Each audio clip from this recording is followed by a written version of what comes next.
ҳадия кунӣ мумкин аст. Фақат фурӯхтан мумкин нест. ҳадия мумкин.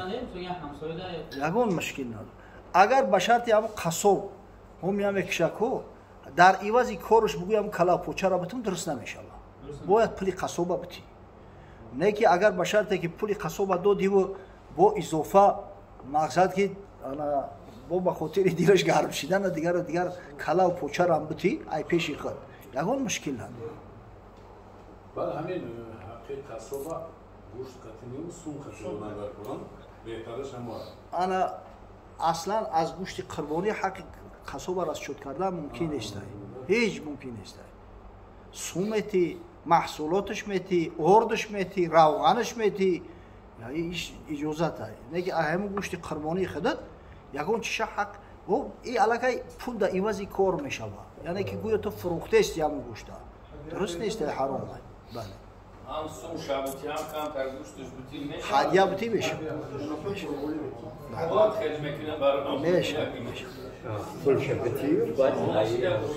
ҳазратон як саволи дига ҳамн қурбонира масалан се тақсима тақсимаш вайдараф як тақсимаш харида сеюм тақсимаш чӣ мешавад? Ана шахсое ки имкону шароити хуб доранд мустаҳаб аст ки ҳамн моли киштагира моли қурбонира ба се ҳисса тақсим кунанд. Як ҳисса ҳаққи фарзандои худшон дар хонашон. Як ҳиссара бояд дар камбағало тақсим кунанд, садақа меган ира. Ина масалан ҳаққи ҳамсояи камбағалай, хештабори камбағалай. Як ҳисса ки дигаш мегира таом медоза, ягон рафиқиш меояд, як хешиш меояд охи пешиш мекашад.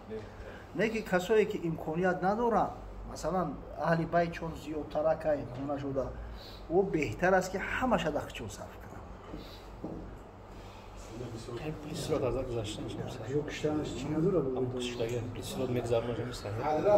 ҳадис аст дар ин масъала. ҳазрати расулуллоҳ саллаллоҳу алайҳи ва саллам мега азиму заҳоёкум фа иннаҳу ала сироти матоёкум. ҳамон қурбониётуна калон кунед ки дар болои пули сирот мақсад суворӣ тамом мешавад, чорпои суворӣ тамом мешавад. ҳадис омадаги дар ин масъала. ҳамин дар бештари ҳамон хутбаҳое ки дар рӯзи иди қурбон мехондан пеш ҳамин ҳадис ҳам буд. ҳамин азиму заҳоёкум. дар куҷо киштанаш фарқ надорад? Не, масофа ҳеҷ фарқ надорад. Не. Шарт дар хона бирем. Не шарт нест. Дар куҷои то ҳафкасай гов. Масъалаи гов дар гов агар ба шарти айдусола хурд набоша мешава. 7 кас метавонанд шарик шаванд. Масъалаи шарикида. Шитрам ҳамин ай. Я ҷо дина шитабдем як шерамард ба даст худо баракатш буда як ҳоҷӣ. Ман мега кие ки ҳаҷ мерам 5 маротиба ҳоҷӣ шидам даст. Ана шитр мекушам. ҳамин як бореш ки шитр кушта натонистам 2 бақа гирифтам куштам. Ина тарин нарорам ҳастан худо баракат ҷо буда. Агар чанде барои ӯ ҳаҷ ҳамин як гӯспанда я бизан кофӣ буд, не ки савоби шитр бештара. Аз бас ки шитр наёфтам мега савоби шитра дайро кунам гуфтам мега ду гов куштам. Гову шитр дар қурбонӣ ҳиссаи баробаранд. Мақсад 7 нафар метавонад ки шарик шаванд. сари каси ана ҳар касе ки шарик мешава ҳиссаш бояд на камтар аз 7 бошад. ай 7 ака ба кило тақсимаш мекунанд ё ба нарх ака ба хиёл мекунанд осонтарак ай қиматаш қатъӣ. Ина масалан гова 7000 хариданд 7000 сомонӣ.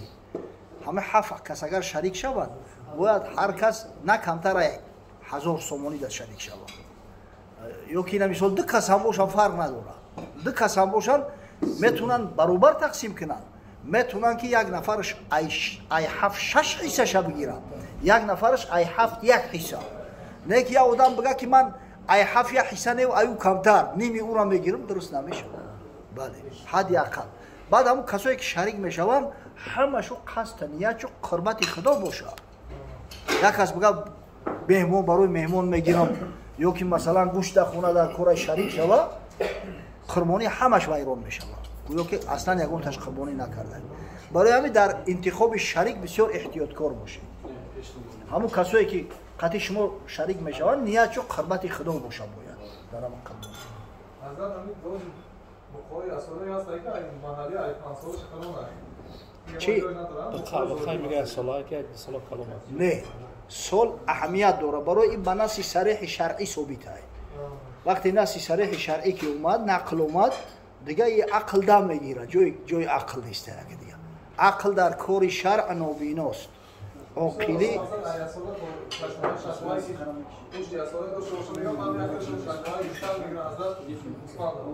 مسئله فقط همین مسئله گوسپنده همیرم به حدیث پیغمبر صلی الله علیه و سلم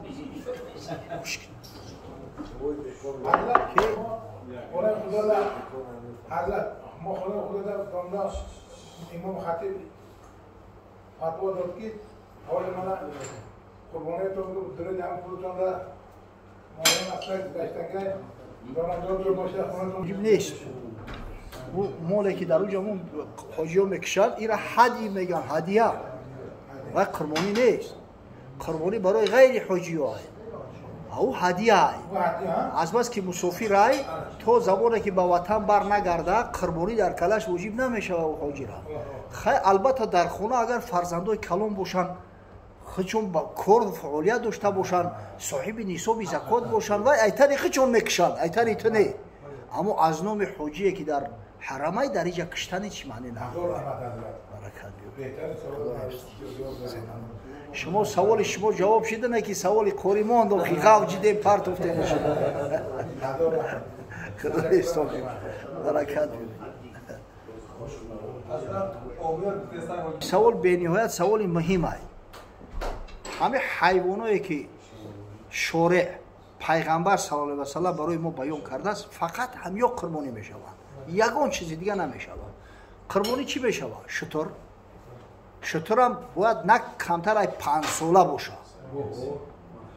در شتر 7 کس شریک شده میتونن دویم گو خوب نر باشه و خوب ماده نه کمتر از 2 ساله باشه همیدم 7 کس شریک شده میتونن سوم گوسپند خیلی گوسپند چهارمش بزای اینو برای یک کسای هر قدر کلان باشن اگر هم بزای پاکستانی ای گوسولا را کلان اگر هم تریدم که باشه ای تنی یک کس میشود دیگه یگان نمود حیوان قربانی کرده نمیشود این اسب کلان ای ببینید اسب اصلا بگیریم حلال ای کو نزد جمهور میگه همین اسب قربانی کردن درست نیست یا که اینم یگان کس او را شکار کرد زنده و حیوان وحشی ای در قربانی فقط حیوان خونگی اونم نامبرشیدگی درسته یا آدم گفت که ای بز در شترمرغ گوشت زیاد داره یا ایندوک گوشت زیاد داره ایندوک میکشم نمیشه و قربانی درست نمیشه همه خیر احسان میشه و که با او ایندوک با همین چیزا قربانی نمیشه برای قربانی همین مولایی که خاص ذکر شدیان همیان اوهو نمیشه نه اوهو نمیشه در خونه خودش کلو انا اینجا یه مسئله که دیگه میبرویم اوهو قطعی بس آمیخته شدن مثلا همون اوهو بچه‌ای که تولد میشه حکمی همون چی هایی اویو همون را قربانی کرده میشه و یا نمیشه بچه‌ای مثلا بز بچه‌ای اوهو همینجا جنجال و اختلاف خیلی زیاد هایی بعضی‌ها میگن مادرش اعتبار میکنی بعضی‌هاش میگن پدرش اعتبار میکنی اما قول درسترش هم که اگر با اوهو شبیه باشه نمیشه میگه اگر با همون بس شبیه باشه میشه خدا حفظ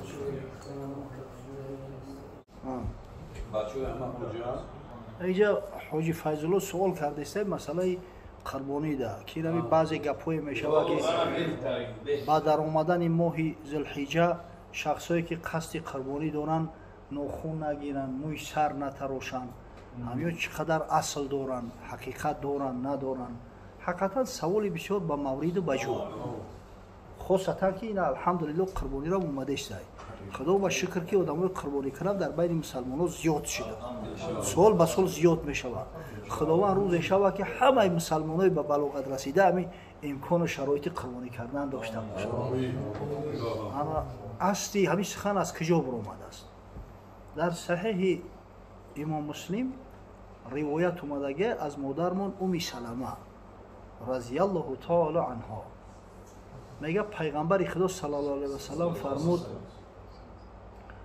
اذا دخل هلال ذی الحجه و اراد احدكم ان یضحی فلیمسک عن شعره و اظفاره وقتی که ماه ذوالحجه در اومد هلال همون ماه نو میگن نه اولی برمدن همون هلال ای هلال ذوالحجه که دیده شد هر کسی که قصد قربانی کردن دوره موی سرش و نخونوش نگیره از زبان پیغمبر صلی الله علیه و سلم گفته است در صحیح مسلم اومده در پهلوی صحیح بخاری صحیح ترین کتاب حدیث حساب میکنه در صحتش جای شک نیست یعنی که از روز یکم ذوالحجه کسایی که قربانی دهم ذوالحجه ده میشود کسایی که قصد قربانی دارن همین مدت 10 روز ده ناخن و موی سرشون نگیرن 10 روز پیش بله اما حکمی در مذهب امام اعظم ابو حنیفه مستحبه مستحب ولی بعضی امرهای هستن کسایی دعوا میکنن فلیمسک آخه اون لام امرای بعضی امرهای هستن که امر استحبابی میگن او را اگر او را امر استحبابی نگیریم خدای تعالی میگه فانکحوا ما طاب لکم من النساء مثنی و ثلاث و رباع امر قطعی که مقصد 2 زن بگیره 3 زن بگیره 4 زن بگیره این کسایی نمیگیرن 4 زن گناهگار میشوند این امر استحبابی کسی امکان و شرایط داره مقصد همین مقصد همتری امرای استحبابی زیاد هستند یکیش این همیه که مقصد در مذهب ما میگن که همیه که ناخن موی سرش نگیره با او خاطر که با خاطر ضبط میکنه خچه شبیه همو کسایی که در حج هستن شبیه همو میکنه او قربانی کرده است که برای قربت پیش پروردگار اما مقصد اگر کرد ثواب میگیره نه که اگر نکرد گناهگار نمیشه ایام چند ثواب میمونه و گناهگار نمیشه برای چی گناهگار نمیشه به خاطر آنکه مادرمون بی عایشه رضی الله تعالی عنها حدیثی را روایت کرده است این حدیث با متفق علیه است هم بخاری و هم مسلمی را آوردگیان یعنی این قوی تره اگر در اصل بگیریم میگه پیغمبر خدا صلی الله علیه و سلم از مدینه منوره میگه همون شترای قربانی را میفرستاد هدیه میفرستاد انا من میگم قلاده شترو را من خودم میبافتم از هیچ کاری که حاجی نفسش باز میدوره حضرت باز نمیدوش خچه همین محرم از چی خچه باز میدوره محرم خوشبویی نمیکنه محرم نخون نمیگیره محرم مورا نمیتراشه محرم مثلا جماع نمیکنه این همین چیزا مقصد پیغمبر از یگون کارش نفسش باز نمیدوشه همین کارو را میکرد مقصد از جمله همین گرفتن نخون و موی سرم مقصد همینجا اومدگی ایده یعنی که اینجا رخصتی مطلق اومده است که پیغمبر معنا میکرد همین خاطر میگن که اون جایی که پیغمبر گفته است که موی سر نگیره و نخون نگیره این امر استحبابیه یعنی کسی امکانیت داره و شرایط داره و همین کارا بکنه ثواب بیشتر میگیره اما اگر کسی امکانیت نداشت یگون کاری در بام بود همه ای کارا کرده نمیتونه کو اینا مثلا شخصایی که در آبشپیت کار میکنن پاورن یا کسایی که در بالیسا کار میکنن دختران امکان داره که خود مثلا مدتی 10 روز نخونش نگیره نخونو کلون میشوند این نظر همین سانیتاری را اگر بگیری او را من میکنه یا اینا کسایی که در خدمت حربی هستن نمیتونن کو همین خاطر هر کسی از شما اگر امکانیت داشته باشه اختیارش در دست خودش باشه بهتر اون است که مقصد همین نگیره مو را و نخونه اینجا فقط موی سر در نظر داشته نشیده است موی زیری کش موی زیری نوف همین را باید که نگیری اگر نگرفتی انشالله ثواب زیادتر میگیری نه که اگر کسی گرفتم گناهگار نمیشه حکمش هم بیاید خدا حفظ کنه